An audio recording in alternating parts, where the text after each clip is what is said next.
বয়স মাত্র 23 আর এর মধ্যে 25টি বিয়ে করেছেন এক তরুণী। এই তরুণীর নাম অনুরাধা পাসওয়ান। তবে ভালোবাসা বা সংসার করার জন্য নয়, প্রতারণা করে অর্থ সম্পদ হাতিয়ে নেওয়াই ছিল তার মূল লক্ষ্য। বিস্তারিত থাকছে ডেস্ক রিপোর্টে। ভারতের বিভিন্ন রাজ্য 25 জন পুরুষকে বিয়ে করে তাদের মূল্যবান জিনিসপত্র, গয়না ও নগদ টাকা নিয়ে পালিয়ে যাওয়া 23 বছর বয়সী অনুরাধা রাজস্থান পুলিশে ভোপাল থেকে গ্রেপ্তার করেছে। পুলিশ অনুরাধাকে লুট ও ছলনাময়ী বধূ বলে অবহিত করেছে। অনুরাধা একটি সংঘবদ্ধ বিবাহ জালিয়াতি চক্রের সদস্য, যারা বিয়ে করতে আগ্রহী এবং সামাজিক চাপে শিকার, বিশেষ করে গ্রামীণ ও আধা শহরে এলাকায় পুরুষদের টার্গেট করেন তিনি। তদন্তকারী কর্মকর্তার মতে, অনুরাধা বৈধ কাগজপত্র নিয়ে আদালতে বিয়ে করতেন, কয়েকদিন পর তার স্বামীর সাথে থাকতেন এবং তারপর এক রাতে গোপনে গয়না, নগদ টাকা ও অন্যান্য মূল্যবান জিনিসপত্র নিয়ে পালিয়ে যেত।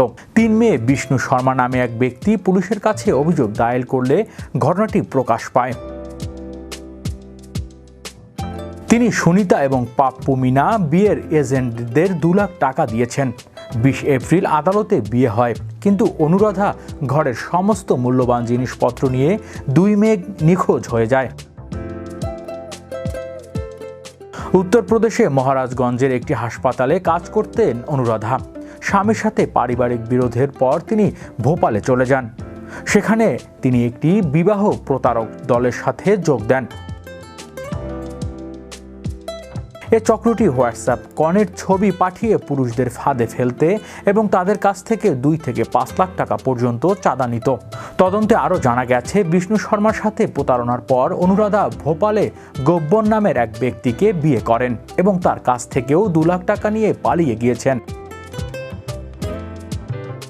পুলিশের মতে এই জালিয়াতির সাথে আরও বেশ কয়েকজন জড়িত এবং অভিযুক্তরা সকলেই ভোপালে বিভিন্ন এলাকার বাসিন্দা। পুলিশ একজন কনস্টেবলকে ভুয়া বর হিসেবে উপস্থাপন করে এজেন্টদের সাথে যোগাযোগ করান। অনুরাধার ছবি শেয়ার হওয়ার সাথে সাথেই পুলিশ তাৎক্ষণিক ব্যবস্থা নেয় এবং তাকে গ্রেপ্তার করা হয়। মামলাটি ভারত জুড়ে ডিজিটাল বিবাহ জালিয়াতি, ক্রমবর্ধমান প্রবণতা এবং সামাজিক চাপের মুখে বিবাহের জন্য আগ্রহীদের শোষণ সম্পর্কে গভীর উদ্বেগ প্রকাশ করে। পুলিশ বিশ্বাস করে যে দলটি সারা দেশে বেশ কয়েকজনকে প্রতারণা করেছে এবং আরও ভুক্তভোগী খুঁজছে। হৃদয় আশিস, বিনোদন ডেস্ক, বিশ্ব বাংলা 24 নিউজ।